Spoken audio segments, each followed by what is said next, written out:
the Johnson Wax Program with Fibber McGee and Molly.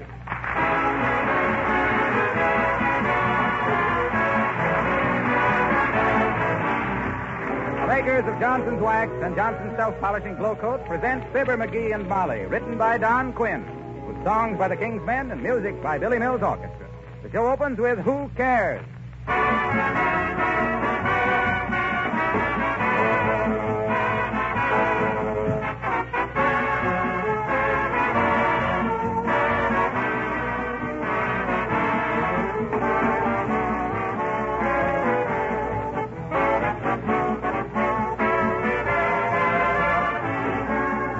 Last night, I read an interesting advertisement by a tire company telling car owners how to take better care of their tires to make them last.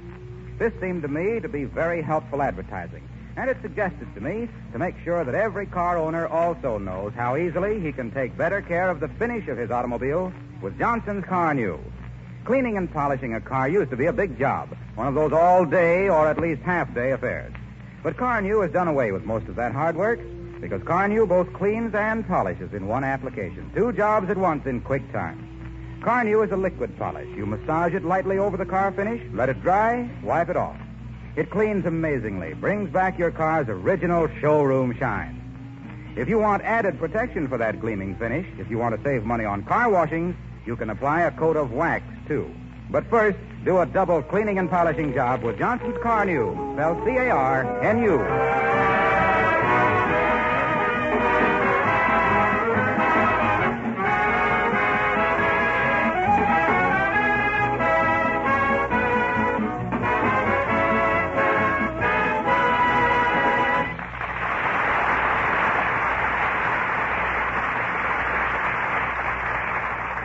Take Me Out to the Ball Game used to be a very popular song, particularly with Mrs. McGee of 79 Wistful Vista, who at this very moment is singing the old refrain to her husband as we meet Fibber McGee and Molly.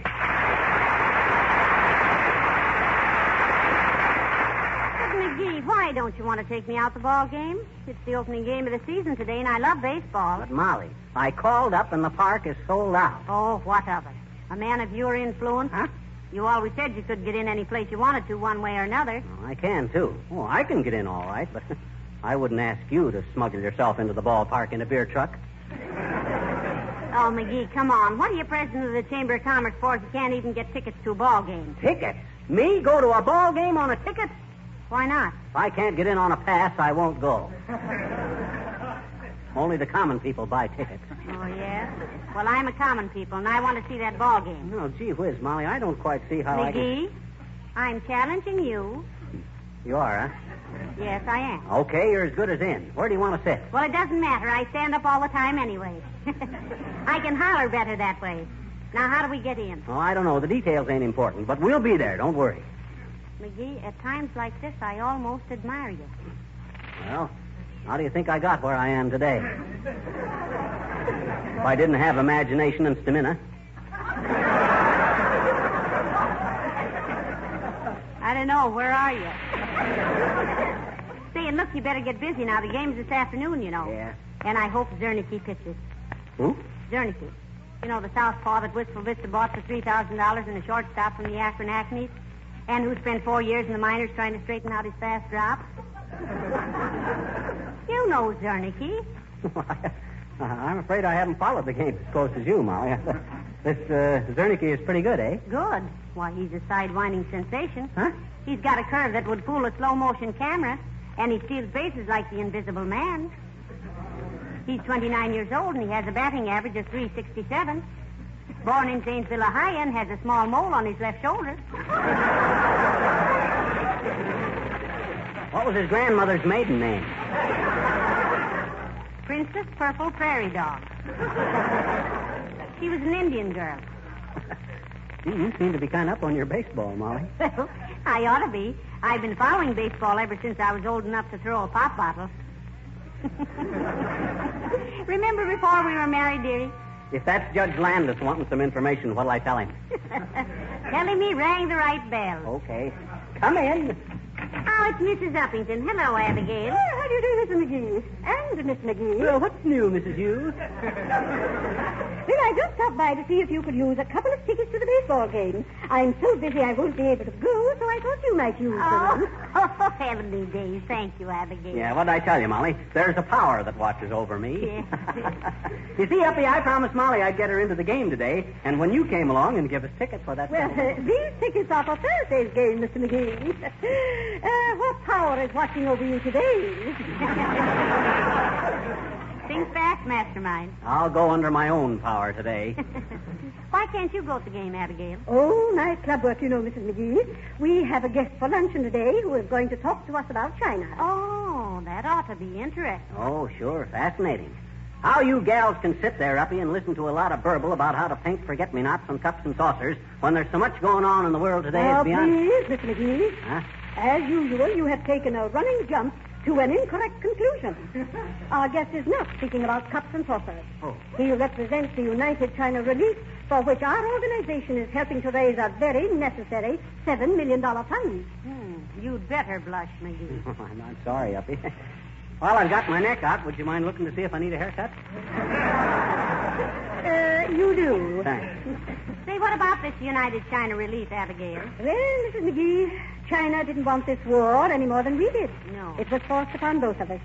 America and China are fighting the same gangster nations for the same ideals. Peace and honor and personal freedom. But China has been fighting our fight for 5 years, and now they need help. They need $7 million urgently for civilian morale, medical and food supplies. And I think it's up to us to help by subscribing generously to the United China Relief. We owe it to them, as we owe certain things to Japan, and I think they will both be paid. Goodbye.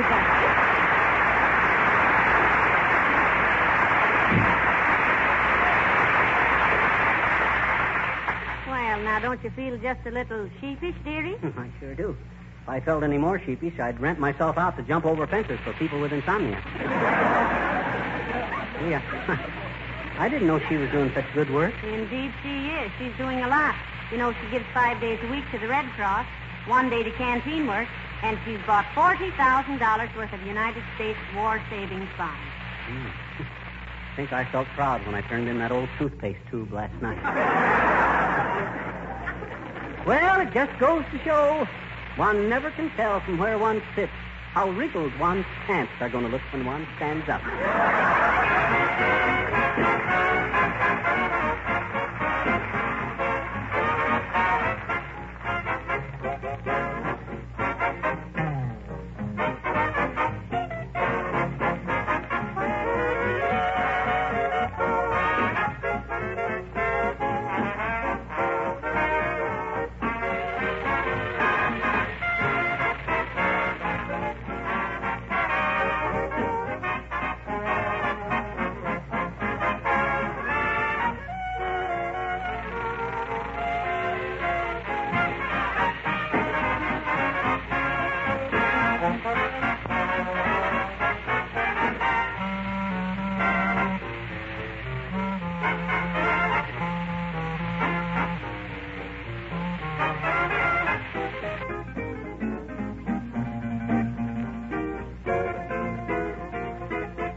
Where are we going to sit? You sit on the Davenport, and I'll sit in the big chair here. I like to sit here because the ashtray is No, always right next... I don't mean where are we going to sit here. I mean out of the ball game. Oh, yes, the ball game. Well, there's no rush. We've still got 2 hours, and we can get there in 20 minutes. Yeah, but it may take us an hour to find a hole in the fence.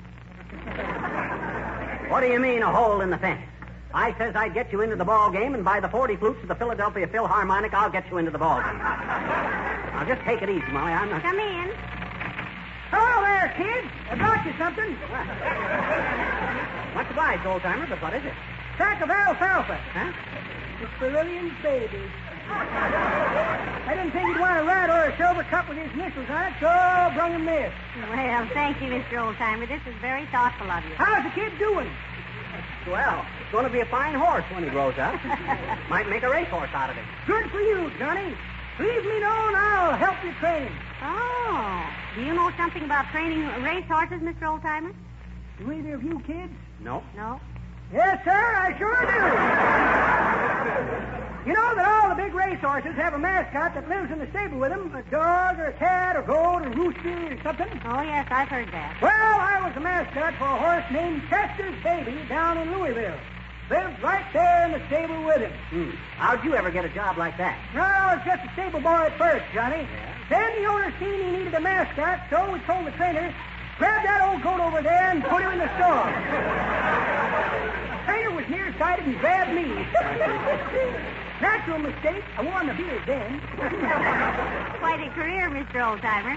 Roommate for a racehorse, huh? We were more than roommates, daughter. We were sidekicks. He'd kick me in the back, and I'd kick him in the side. Learned to eat hay, old-timer? Nope. 2 kickers eat it in a bunch, and 1 straw at a time don't give enough nourishment. I'm like you, Johnny. I stick to the old corn. Well, call me if you need a good trainer.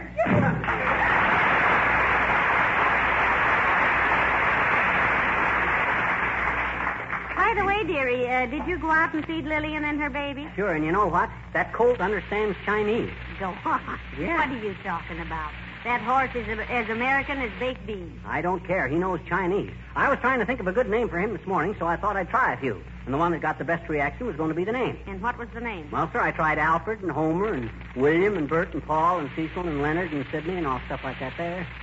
Till I was a little horse myself. And all they'd do is Lillian would look at the colt, and the colt would look at Lillian, and they'd kind of shake their heads. So I got disgusted and says, "Ah, phooey." And they both started squealing. I tell you, that horse is Chinese. Oh, God. Well, this isn't getting us to the ball game. Now, don't forget your promise to take... Hello, folks. Mind shooting? Oh, not a bit, Mr. Wilcox, not a bit. No, I was just getting ready to take Molly to the ball game. Oh, are you a fan, Molly? Well, yes, in a way, Mr. Wilcox. In a way. Say, I'll bet she could tell you who the leading pitcher was in 1905. What league? American. Rube Waddell, Athletics, 127, lost 10. See?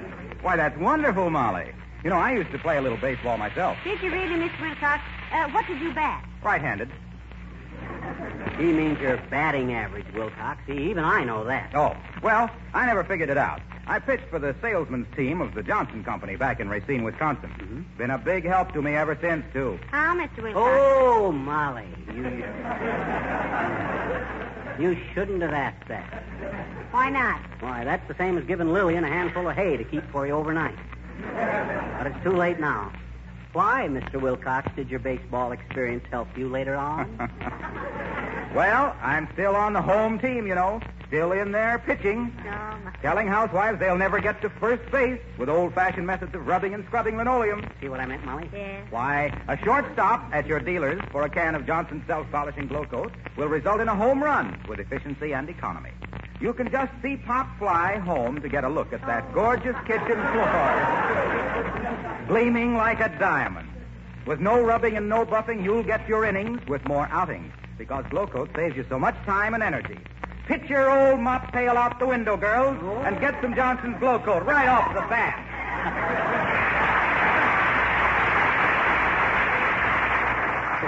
Listen to old Gabby Hartnett Wilcox. All the baseball he ever played was for a handful of salesmen. Didn't you ever try the big leagues, Mr. Wilcox? Yes, once, but I quit after one season. What for? Well, the club started playing night games, and I never was one to play around in nightclubs. Well, I'll see you later. Say, why didn't you ask him what he could do towards getting us into the game this afternoon, McGee? He hasn't got any drag, except with housewives. If I wanted a piece of sponge cake or something, I'd go to him. But for ball games and stuff, we got to contact the sporting element. Now, let me see. I think a better way for us... Uh-oh. Come in.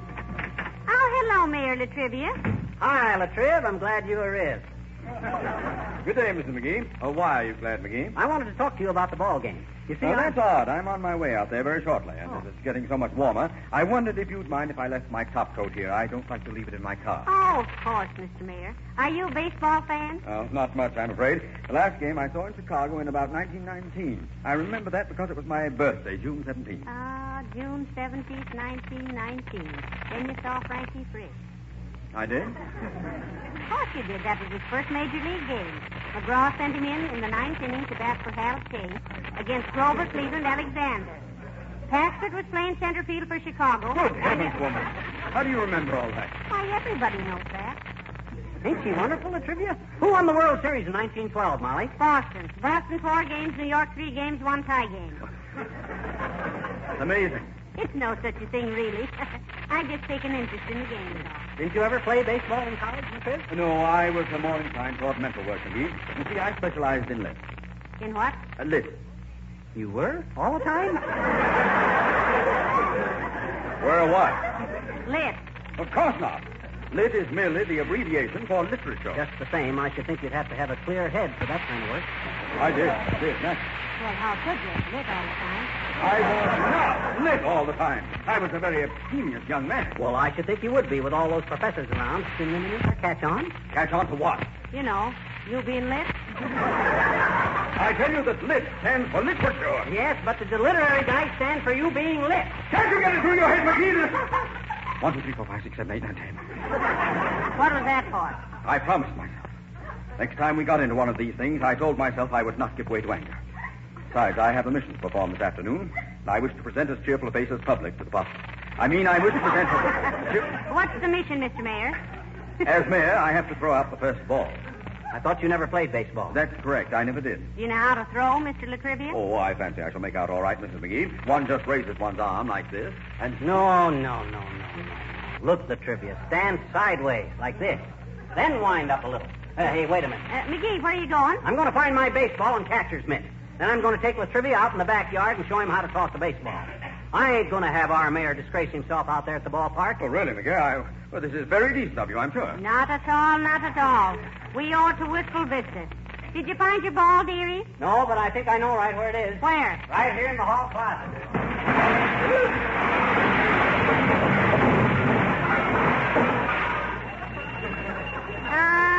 My. Don't things accumulate fast?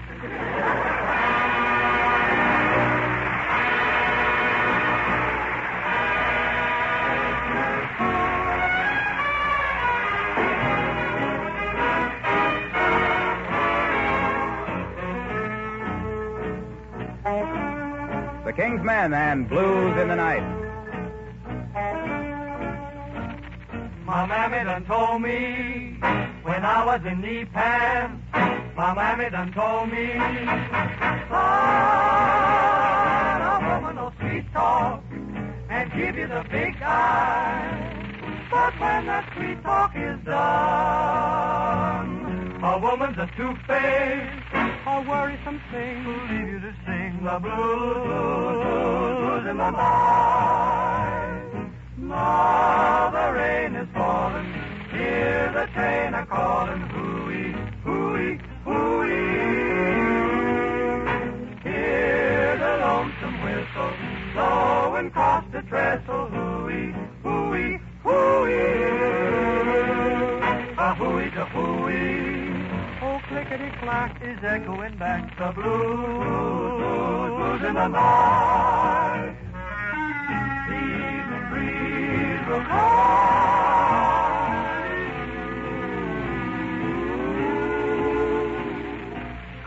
crying the blues in the night. La-la-la. From Natchez to Mobile, from Memphis to St. Joe, wherever the four winds may blow. I've been to some big towns, Yes, sir. and heard me some big talk. He said, But there is one thing I know. A woman's a two-faced, a worrisome thing who'll leave you to sing the blues in the night. My mammy done told me so. And brother, I tell you, so help me, I got the blues in my heart.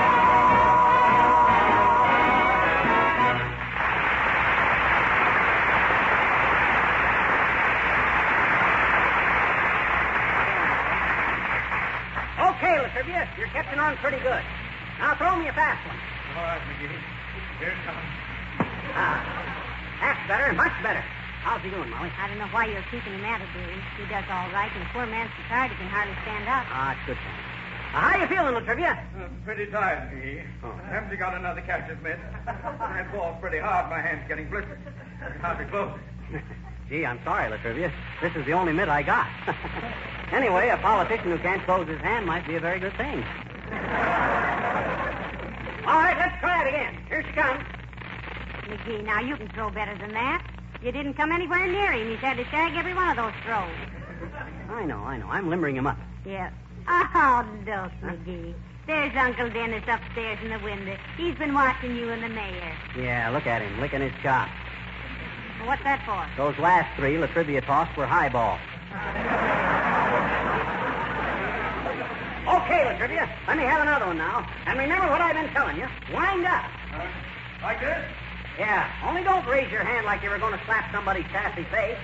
Swing your arm out more to the side. Oh, very well, McGee. I'll try it again. I'm getting very tired. Oh, come on now, Mr. Mayor, right over the plate. What place? Never mind. Just throw it, Latrivia. And remember the instructions. Wind up, throw your left leg up for balance, bring your arm way back, and then kind of push the ball at me. Ready? Ah, that's much better, Latrivia. Much better.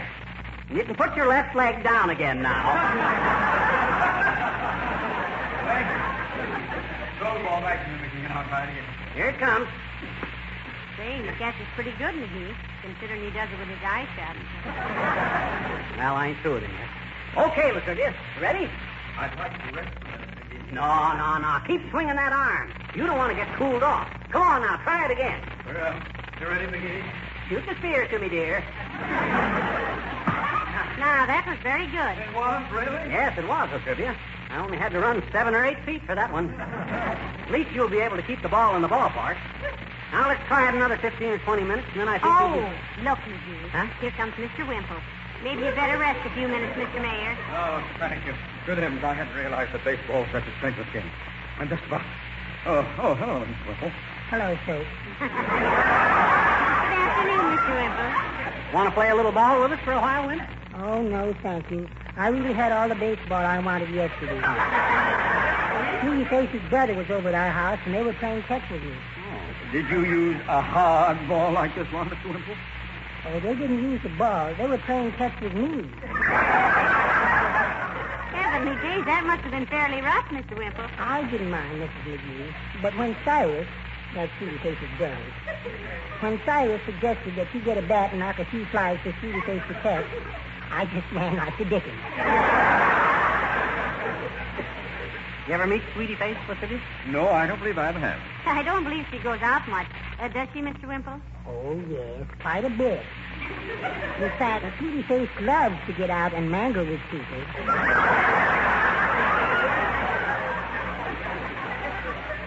You mean mingle. Oh, I do I?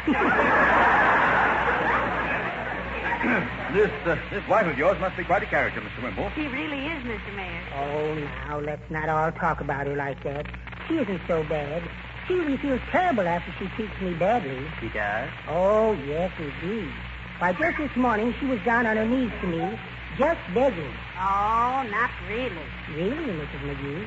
Down on her knees with a flat iron, just begging me to come out from under the house.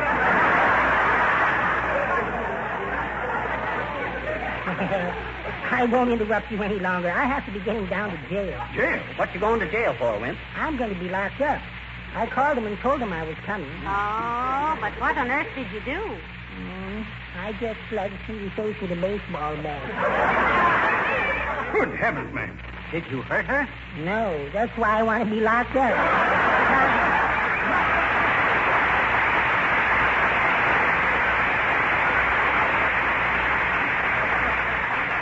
Well, shall we go on with the lessons, Mr. Latrivia? I'd rather not, if you don't mind, though I really do appreciate this, McGee. It was very sporting of you. Oh, not at all, Mr. Mayor. Here, now. Here's your coat. Oh, thank you. What's the matter, Latrivia? My right arm. I can't raise it up. Oh, it's just a little stiff, Mr. Mayor. Try again. Here, I'll hold the sleeve of your coat for you. Now. No, it's no use, Miss McGee. I can't lift that arm an inch. McGee? Huh? I can't go. I'm too lame. I'm sore all over. My arm, my leg. I've got to get to a doctor. Will you do something for me? What is it, Mr. Mayor? Why, just name it, Latrivia. I'll do anything on account of I feel kind of responsible for this. I hate to ask you to do this. Will you represent me at the game today and throw out the first ball? Oh, now, gee whiz. Just because I'm president of the Chamber of Commerce, well, all right. I'll do it. You got a pass to the ballpark or something? Yes. It's right here in my... You get it. I already got it, Latrivia, and it's for a whole box, I see, so I'll take Molly. Yes. Take anybody. Yeah. Now help me out to my car, will you? I don't believe I can walk alone. I'm sorry, Latrivia. I ain't got time now. Just got time to get out to the ballpark. Now, come on, Molly. Let's hurry. But McGee, poor Mayor Latrivia is... Now, go on, Mrs. McGee. I'll be all right. Yeah, come on, Molly. But take it. McGee. You wanted to get out to the ball game, didn't you? I told you I'd get you in, didn't I? Well, come on. So long, Latrivia. Take it easy. No.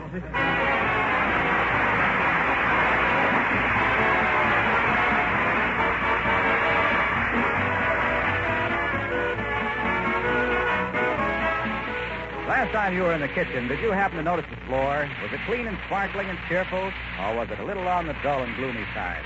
You know, it's so easy to take care of your linoleum floors with Johnson's self-polishing Glow Coat. It's as simple as this.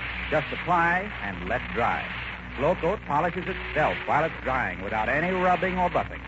And did you know that linoleum protected regularly with Glow Coat will last 5 to 10 times longer than if it's unprotected? With all of us looking for opportunities to save and ways to take better care of our things, it's good judgment to protect all linoleum surfaces with Johnson's self-polishing Glow Coat. Be sure to get the original and genuine Glow Coat.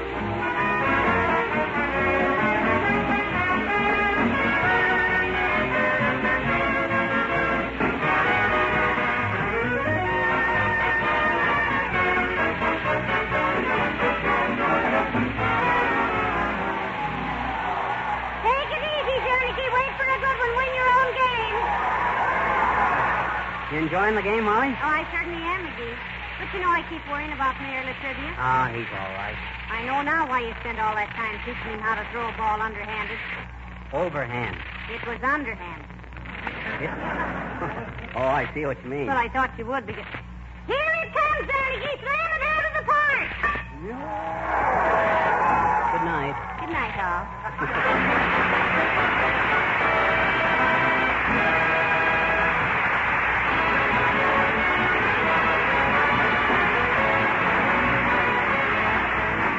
This is Harlow Wilcox, speaking for the makers of Johnson Wax Finishes for the home and industry, inviting you all to join us again next Tuesday night. Good night. This program came to you from Hollywood. This is the National Broadcasting Company.